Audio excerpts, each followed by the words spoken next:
Well, the initial involvement with Zion Oil was very simple for me. I was involved with Richard. Richard and I have known each other longer than we can both remember. Our mothers pushed us in buggies together when we couldn't yet walk.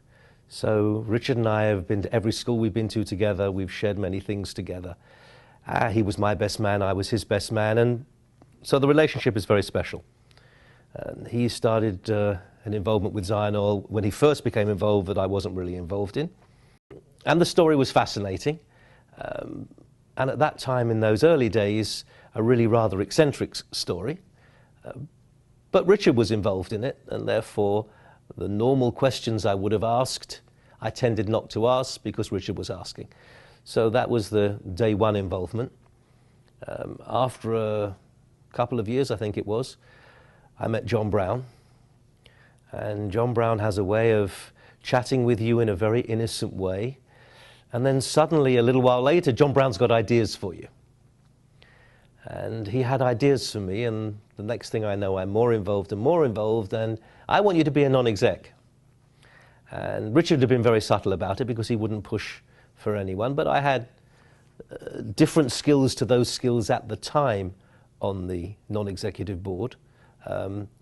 Most of the people at that time had an experience and a knowledge of the oil and gas industry that I have not got at all, but I had a good commercial background which added a missing skill to the deck that they were trying to play at that time. I think the fact that I was British was an eccentric thing, but they were happy to live with. And John was comfortable with me, so I was invited, and it was an interesting idea, so I became involved. It was my first non-executive directorship. I was concerned at the time, of course, about how much time it would involve, and became steadily more into the idea, enjoyed it more and more, fascinated by what success would bring, and that's where I come to today. The Zion Oil aspect was also particularly interesting because of the charity aspect that I hope will come as a result of its success. It's a very unusual company to commit in advance a percentage of its income for charity purposes. That had a huge appeal to me. And that's where I spend the rest of my spare time when I'm not, of course, enjoying my family, which is another very important part of my life. Zion is without doubt a unique company in that it is between the two extremes of pure charity work and pure commercial work.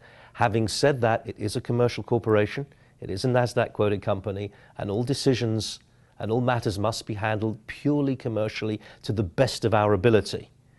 Where the charity aspect comes in is what happens with the success. That's not to the detriment of the commercialism of the company, and it's important to keep sight of that.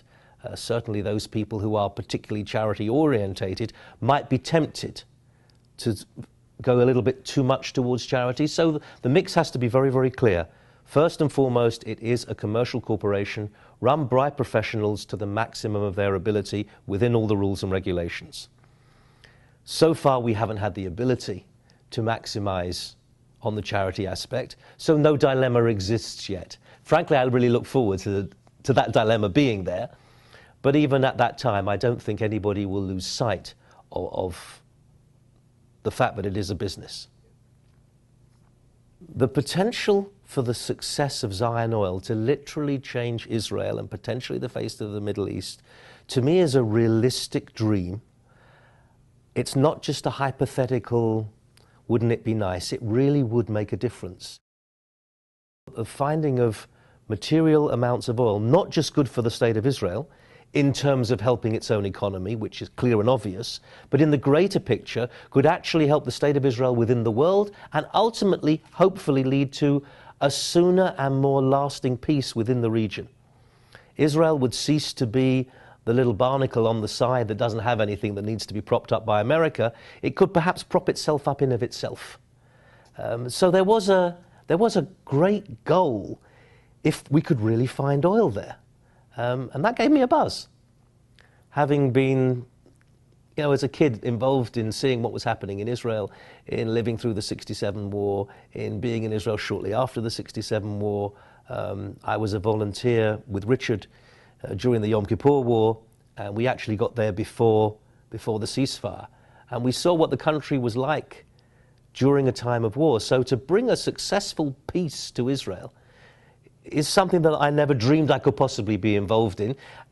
And suddenly there it was, there was a possibility. And Israel will then be able to give to the world and not just have to worry so much about its neighbours. Maybe the neighbours will give a little bit of more automatic respect. I mean, the dream goes a little bit too far and then goes over the top, but certainly I think it could change the face of the Middle East. That I genuinely believe.